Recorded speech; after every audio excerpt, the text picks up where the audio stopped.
Welcome back sa ating YouTube channel, Musical World Music! Ayan, meron tayo. Mabilis ang unbox kasi may dumating tayo mga package. So, paano ba?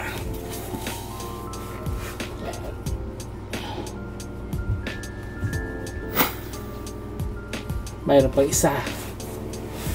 I-unboxing natin ito ngayon, guys. Kung napansin nyo, Beyonce, Destiny's Child, diba? So, itong mga nasa box, itong mga nasa package, guys, ito yung magkukumpleto sa Beyonce vinyl collection ko. So, ito na, guys. Yan.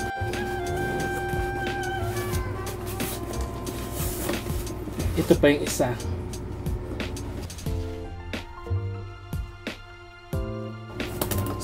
Bubuksan natin ito ngayon. Mabigat kasi, guys. Ano to, guys? Mga box set. Box sets to, guys. Mga nasa loob nito mga package na to. So, ilang box set ba to? Hindi ko na maalala kung ilang laman. Hindi ko na maalala, guys, kung ilan yung nasa loob nito. So, unahin na natin itong isang box. So, madali ang unboxing lang, guys, kasi mamaya gagawa pa ko ng reaction.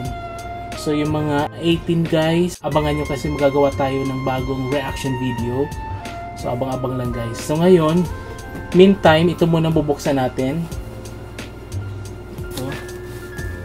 Mga package from US, guys. So, mainit-init pa. So, buksan na natin. I think ito yung latest album ni Beyonce. So,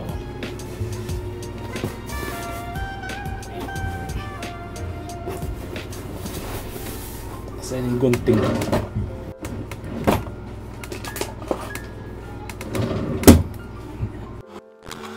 So, kumusta? Ano kayong unahin ko? Ito na siguro.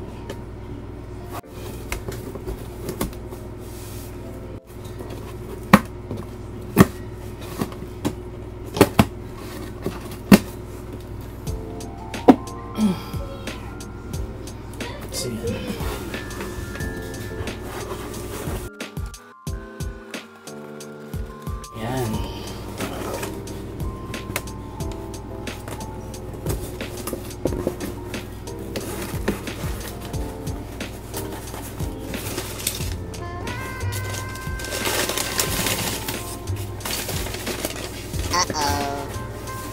So, ito yung unang box.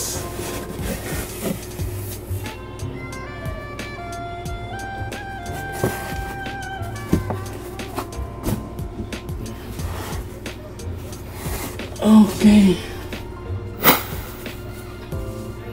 Buksan natin to, guys. Ayan.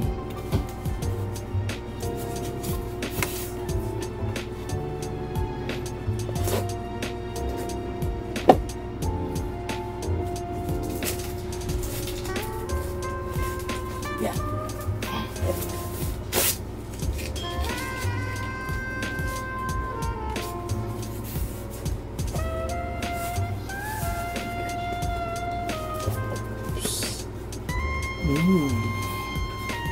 Wow! Ito yung latest album ngayon ni Beyonce. Medyo controversial kasi ito yung kanyang kauna-unahang country music album.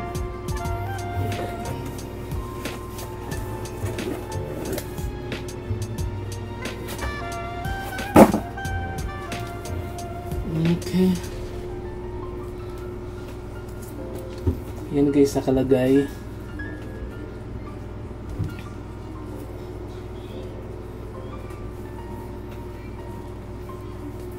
Box set siya, guys. Yan yung mga tracklist ng album. Yan, spine. Mayroon siyang booklet sa loob.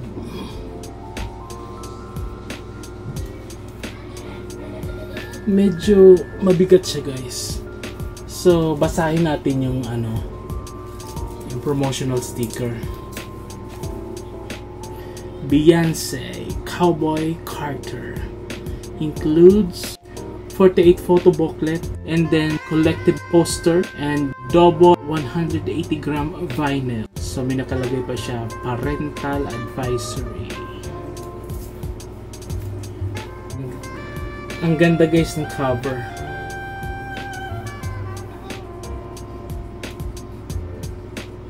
Cover ng album. So andyan yung mga ibang album ni Beyonce. Nasa likuran natin. Yung self-titled album, Lemonade, debut album, D-Day, saka yung Destiny's Child. Lahat yan plaka. Vinyl record format. So ito yung latest album niya ngayon. So ano pa ang wala sa collection guys? So ito na yung latest, pinaka-latest country music album. Deluxe. Ito guys yung box set. Kasi guys may nirelease ito kasabay ng Record Store Day. Kaso yun kulang ng song. I think 4 tracks ang wala doon. Yan, mga 4 tracks ang wala doon. So ito kumpleto. Box set. Andito na guys lahat yung mga nawawalang tracks doon sa unang labas nito. So ito guys ay repackage na box set. Kasi yung unang labas nito guys, yung nakatayo siya na may sash din siya and then kulang yun ng 4 na tracks. So dito kumpleto na. So yan. Tabi muna natin.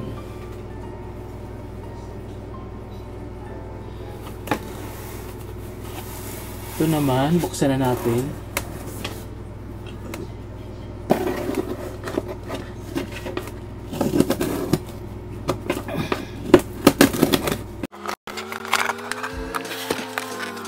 Mabigat ito guys. I think andito yung ibang box sets na ano. Hindi lang isa ang laman ito guys. Sino ba dito guys yung mga avid fans ni Beyonce? Pa-comment na lang dyan guys sa comment section kung alin yung gusto nyong buksan natin dito. Or yung mga naan dyan sa back sa ating likuran. Kung may gusto ko dyan buksan, i-comment nyo guys dito sa comment section. Struggles real.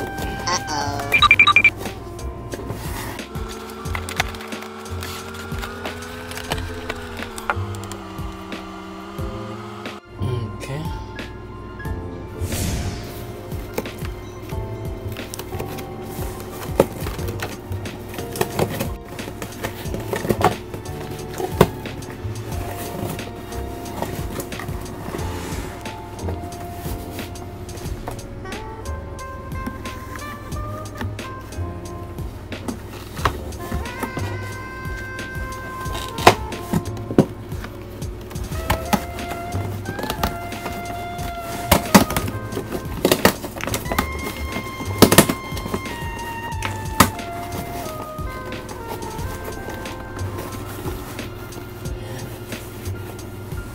Mukhang hindi nakapak na maigi. Good luck, good luck.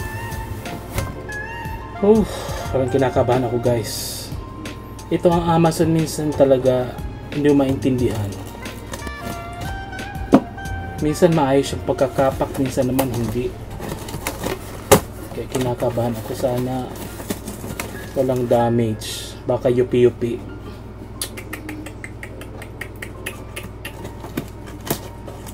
Ay naku, parang kinakabahan talaga ako. So yun, buksan na natin.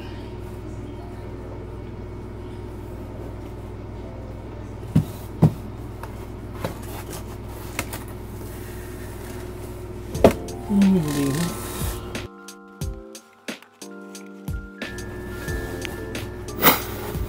Parang hindi ako happy guys. Kasi parang hindi binabulrap man lang. Diyos ko Lord, baka damage. Oops. Kunin na natin.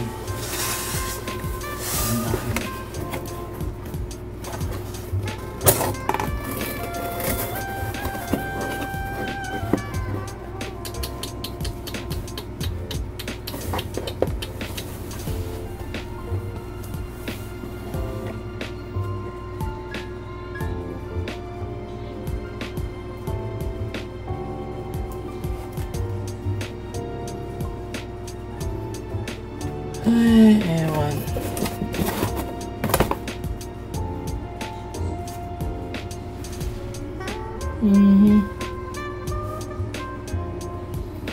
Kakabisi. Tingnan niyo guys, oh.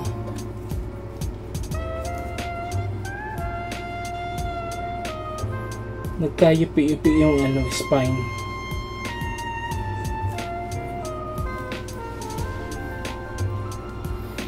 Ay, nakakadala.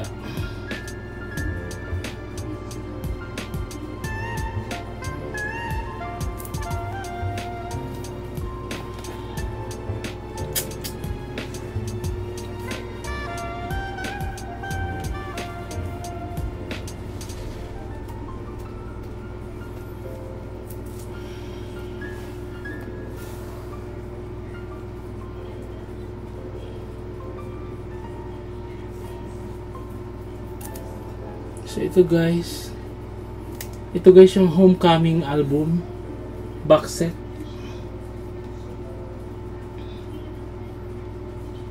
Sa front okay lang, pero yung spine nagka-yupi-yupi, oh, kasi wala siyang box.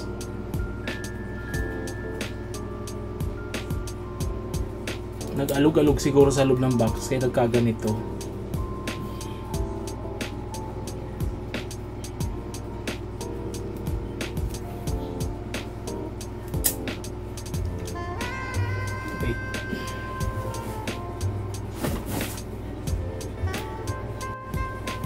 Para madadalaan ako mag-order sa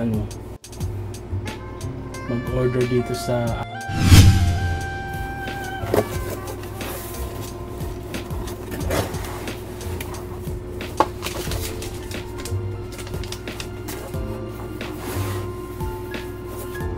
ito guys, meron siyang sariling box.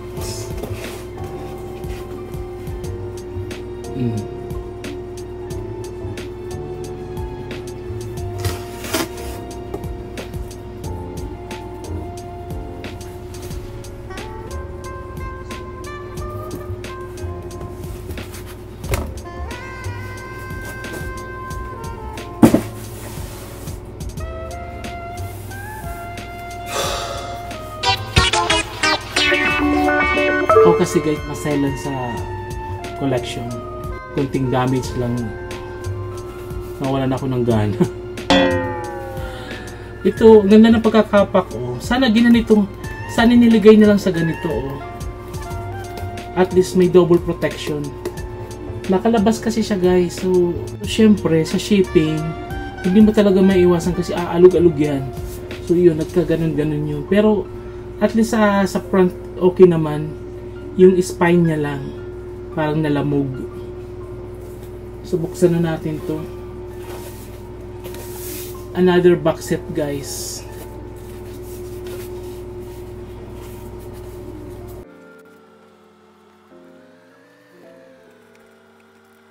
Tama nga yung hula ko guys, medyo kinakabahan ako kasi sabi ko, kasi may napanood ako sa ano pagbukas nito, siguro ganito na lang.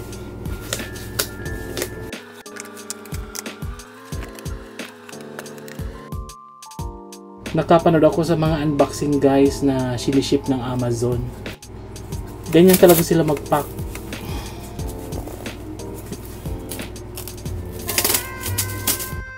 I hope ito walang damage. Siguro naman wala itong damage kasi naka-double box.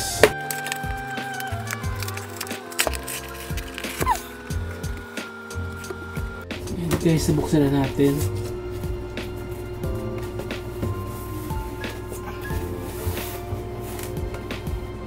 Wow!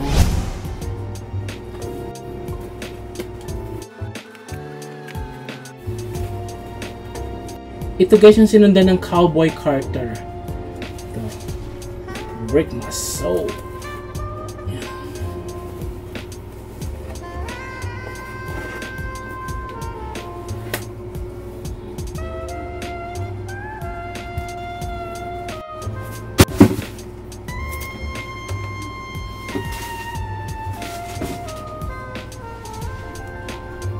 Check natin. natin. Ito maganda, walang damage.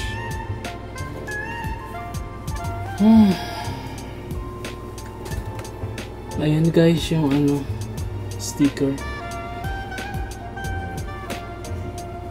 Ewan ko kung tinatamad sila kasi obviously alam naman nila nasa Pilipinas yung nag-order, yung nag-purchase. Bakit nila ipapak ng ganyan-ganyan lang? Common sense, di ba?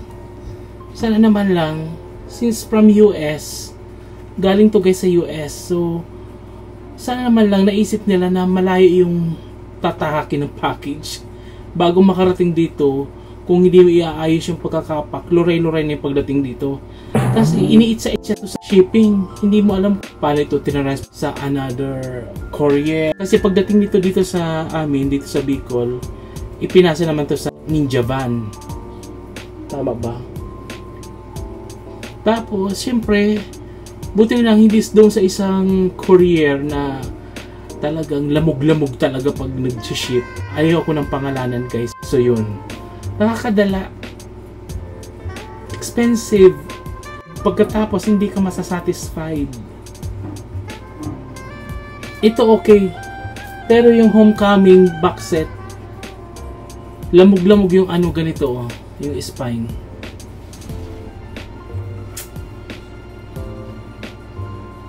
Ito yung mga kanta dito guys. I'm That Girl, Cozy, Alien Superstar. Yan. Ang daming energy, Break My Soul, Church Girl, All Up In Your Mind, America Has A Problem. Talagang problem. Kasi nagkalori-lori yung ating package from Amazon. Your Honey, Move, Hit It, Plastic of the Sofa. So yun guys, box set. Meron din siyang promotional sticker. Back cover. Maganda dito guys, marami itong mga may booklet siya sa loob, mayroon siyang basahin nga natin. Yan. Mayroon siya guys 36 page photo booklet plus collectible poster, double 180 gram vinyl. Again, mayroon siyang parental advisory. Grabe yung pagka-sexy ni Beyonce dito. Halos wala na talaga siyang saplot. Meron na siyang bra pero parang guhit na lang. Bakit nagkakaganon yung ibang artist Magaling naman si Beyonce pero I think parang no need na yung... Saan ko ba napanood yung iba na kasi talaga ngayon labanan ng katawan talaga. Pero obviously ang ganda naman talaga ng katawan ni Beyonce. Ang ganda guys ng mga song sa album na to. Yung mga song dito guys, yung genre, mga katunugan ni Jocelyn Enriquez ng panahon. Yung mga tinatawag na house music. Ayan. Yung parang mga remix, dance music. Kung mahilig ka sa disco, patugtugin itong album na to. Bagay to sa'yo. Ganda. Actually, nung Destiny's Child pa lang sila, gusto ko talaga, paborito ko sila. Paborito ko sila, especially si Beyonce kasi nakikitaan ko talaga siya ng potential talaga maging mega star talaga. Yung parang mga level ni Mariah Carey. Pero ngayon, okay pa naman, gusto ko pa rin naman si Beyonce. Kaso yung ibang song niya medyo parang hindi ko maintindihan kasi parang nagpausok kasi yung guys si Mariah dati, yung mga from pop music naging hip-hop, di ba parang ganun, may mga ganyan na kulang na lang mag-rap siya. So I think parang may mga rap music din si Beyonce, bagay sa kanya yung mga lang, mga pop, ballad, R&B, mga ganun. Pero kung sasamahan niya ng parang hip-hop or nag-rap na siya din, so parang ang ganda ni Beyonce mag-ballad, talagang wow. Pakinggan nyo guys yung Dangerously in Love. Grabe yun, sobra. Yung mga runs niya doon, parang mga runs ni Mariah sa Daydream. Pero never niyang, ang pagkakaalam ko up to now, never niyang nabanggit na idol niya si Mariah. Pero yung the way siya kumanta, and yung tunog niya, yung mga runs, yung kulot-kulot niya, naririnig ko sa kanya si Mariah. So ewan, kapag tinatanong siya kung sinong mga favorite artist niya, mga kadalasan sinasabi niya sila Aretha Franklin, mga ganun. Never niya nababanggit si Mariah. Pero obviously yung boses niya, yung style niya sa pagkanta, tunog Mariah para sa akin ha. So again, Destiny's Child, paborito ko, and si Beyonce, baka ma-misinterpret na naman ng ibang ano ha. Kasi yun ang napansin ko lang naman. And naalala ko, kaya nandiyan si Britney Spears nung nagsisimula pa lang ang Destiny's Child, yung big event na ginawa ni Britney sa Hawaii, kinuha ni Britney ang Destiny's Child as a front act sa concert ni Britney. So, pero ngayon mga big star na din sila. So nagsimula sila sa, I hope mapanatili ni Beyonce yung tawag dito, pagiging humble, and I hope, kasi nasubaybayan ko yung career nila, lalo si Beyonce, and may yung mga kauna-unahan niya ng mga interviews dati. May isa ako naalala dati ng mga red carpet moments na halos hindi sila madaanan ng camera. So may mag-interview naman sa kanila, isa lang, mga ganon, hindi sila pinagkakaguluhan. Yan yung mga time na nagsisimula pa lang sila. Pero ngayon, di ba, megastar. Ano ba yung ano kay Beyonce? Kasi si Mariah, Songbird Supreme. I think Songbird din naman si Beyonce. Hindi ko lang, pakiano na lang guys, pa-comment yan sa kung ano ang tawag kay Beyonce. Parang Songbird din. Pero si Mariah, Songbird Supreme. Yan ang tawag kay Mariah sa US. Box set. Pagtabi-tabihin natin.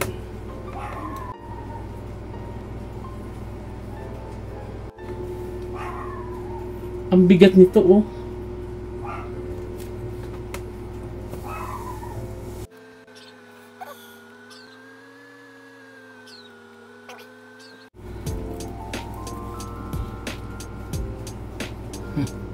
So ayan guys, 3 box sets.